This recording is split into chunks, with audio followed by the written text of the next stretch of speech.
பார்த்துக் கொண்டிருப்பது QK news டிவியின் தமிழ் ஒளிபரப்பு. தமிழக வெற்றிக் கழகம் சார்பில் விஜய் மற்றும் முன்னணி நிர்வாகிகளான ஆதவ் அர்ஜுனா, செங்கோட்டையன் உட்பட 20 பேருக்கு நட்சத்திர வேட்பாளருக்கான அனுமதி கிடைத்துள்ளது. சட்டமன்ற தேர்தலை முன்னிட்டு கட்சிகள் நட்சத்திர பேச்சாளர்களின் பட்டியலை அறிவித்து வருகின்றன. அங்கீகரிக்கப்பட்ட கட்சிகள் 40 பேரையும், அங்கீகரிக்கப்படாத கட்சிகள் 20 பேரையும் நட்சத்திர பேச்சாளர்களாக அறிவிக்க வேண்டும் என தேர்தல் ஆணையம் அறிவுறுத்தியுள்ளது. அதன்படி அதிமுக, நாம் தமிழர் கட்சி, தமிழ் மாநில காங்கிரஸ், தவேகா உள்ளிட்ட பல்வேறு கட்சிகளை சேர்ந்த மொத்தம் 334 பேர் நட்சத்திர பேச்சாளர்களாக அனுமதிக்கப்பட்டுள்ளனர். சென்னை அண்ணா அறிவாலயத்தில் மார்க்சிஸ்ட் கம்யூனிஸ்ட் கட்சியின் மாநில செயற்குழு உறுப்பினர் கனகராஜ் தலைமையிலான குழு திமுக பேச்சுவார்த்தை குழுவுடன் சந்தித்து ஆலோசனை நடத்தியது. பின்னர் செய்தியாளர்களிடம் பேசிய கட்சியின் மாநில செயற்குழு உறுப்பினர் கனகராஜ், சிபிஎம்முக்கு ஒதுக்கப்பட்டுள்ள 5 தொகுதிகளில் எந்தெந்த தொகுதிகள் என்பதில் விவாதம் நடைபெற்றதாக தெரிவித்தார். தாங்கள் கோரிய சில தொகுதிகளை திமுக ஏற்றுக்கொண்டிருப்பதாகவும் கூறினார். மேலும் தொகுதி பட்டியல் குறித்து இன்னும் ஆலோசனை நடைபெற்று வருவதாகவும் விரைவில் இறுதி முடிவு அறிவிக்கப்படும் என்றும் அவர் தெரிவித்தார். இலவச திட்டங்கள், பணம் வழங்கும் அறிவிப்புகள் மக்கள் முன்னேற்றத்திற்கு உதவாது என்று கிருஷ்ணகிரியில் நடந்த பிரச்சாரத்தில் நாம் தமிழர் கட்சி தலைமை ஒருங்கிணைப்பாளர் சீமான் கடுமையாக விமர்சித்தார். தொடர்ந்து பேசிய அவர், கல்வி, மின்சாரம், மருத்துவம் போன்ற அடிப்படை சேவைகள் இலவசமாக வழங்கப்பட வேண்டும் என்றும், சாராயத்தை ஒழிப்போம் என எந்த கட்சியும் சொல்வதில்லை என தெரிவித்தார். மேலும் வேலைவாய்ப்பு உருவாக்கம் முக்கியம் என வலியுறுத்தியவர், நாம் தமிழர் கட்சிக்கு ஒருமுறை வாய்ப்பு வழங்குமாறு மக்களிடம் வேண்டுகோள் வைத்தார். கன்னியாகுமரி மாவட்டத்தில் அதிமுக கூட்டணியில் தொகுதிகள் ஒதுக்கப்பட்டதற்கு முன்னாள் எம்எல்ஏ நாஞ்சில் முருகேசன் கடும் எதிர்ப்பு தெரிவித்துள்ளார்.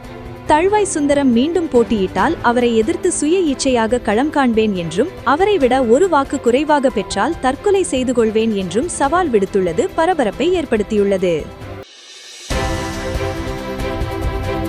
கரூர் சட்டமன்ற தொகுதியில் திமுக சார்பில் 120க்கும் மேற்பட்ட மனித பட்டிகள் அமைத்து வாக்காளர்களை கட்டுப்படுத்த முயற்சிக்கிறார்கள் என அதிமுக குற்றம் சாட்டியுள்ளது. அரசு அதிகாரிகளை உடனடியாக மாற்ற வேண்டும், இல்லையெனில் தேர்தல் ஒருதலைப்பட்சமாக மாறும் என முன்னாள் அமைச்சர் MR விஜயபாஸ்கர் எச்சரித்தார். சென்னையில் தலைமை தேர்தல் அதிகாரியை சந்தித்து அதிமுக MP இன்பதுரை மற்றும் விஜயபாஸ்கர் இந்த விவகாரம் தொடர்பாக புகார் அளித்தனர். ஒவ்வொரு வார்டுக்கு தனித்தனி செட்கள் அமைத்து மக்களை அங்கு அமர வைத்து வருகை பதிவு செய்வதாகவும், திடீரென அங்கு சோதனை செய்தபோது அவை ஹோட்டல்களாக மாறிவிட்டதாகவும் அவர்கள் குற்றம் சாட்டினர். புதுச்சேரி சட்டமன்ற தேர்தலில் திமுகவிற்கு ஒதுக்கப்பட்ட 5 தொகுதிகளில் காங்கிரஸ் வேட்பாளர்கள் தங்களது வேட்பு மனுக்களை தாக்கல் செய்துள்ளதால் கூட்டணியில் சிக்கல் ஏற்பட்டுள்ளது.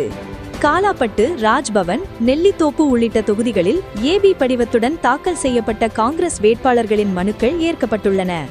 மனுக்களை திரும்ப பெற நாளை கடைசி நாள் என்பதால் அவர்களை வாபஸ் பெற வைக்க காங்கிரஸ் தலைமை தீவிர அழுத்தம் கொடுத்து வருகிறது. இருந்தபோதிலும் சில தொகுதிகளில் மனுக்களை திரும்ப பெறப்போவதில்லை என வேட்பாளர்கள் அறிவித்துள்ளதால் பரபரப்பு நிலவுகிறது.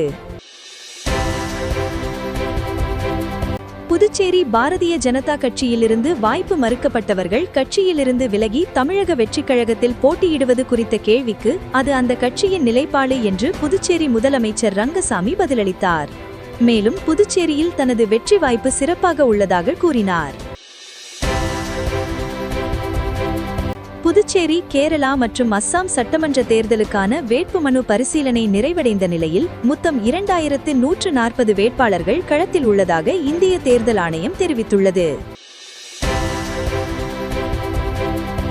தமிழகத்திற்கு காவிரியிலிருந்து ஏப்ரல் மாதத்திற்கு வழங்கப்பட வேண்டிய 2.5 TMC நீரை கர்நாடகத்திற்கு காவிரி நீர் மேலாண்மை ஆணையம் உத்தரவிட்டுள்ளது.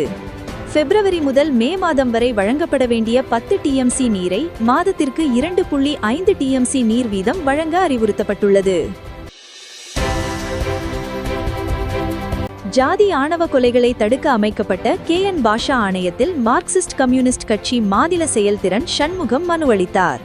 பாதிக்கப்பட்டவர்களுக்கு பாதுகாப்பு, வேலை உள்ளிட்ட பல்வேறு பரிந்துரைகள் வழங்கியதாகவும், இந்த ஆணையம் சிறந்த சட்டத்தை உருவாக்கும் என்ற நம்பிக்கை இருப்பதாகவும் அவர் தெரிவித்தார்.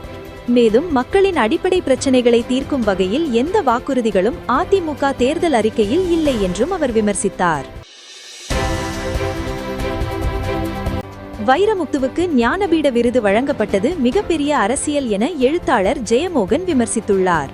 டெல்லியில் நடைபெற்ற நிகழ்ச்சி ஒன்றில் வாழும் தமிழ் இலக்கிய விருதை அறிவித்த ஜெயமோகன், ஆண்டுதோறும் இந்த விருதுடன் 1 கோடி ரூபாய் பரிசு வழங்கப்படும் என்று தெரிவித்தார்.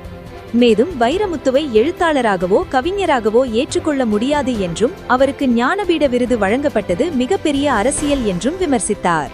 பாலியல் புகார்களுக்கு உள்ளான ஒருவருக்கு ஞானபீட விருது வழங்கப்பட்டது அவமானகரமானது என்றும், இதன் மூலம் ஞானபீடம் தனது தகுதியை இழந்துவிட்டது என்றும் சாடியுள்ளார்.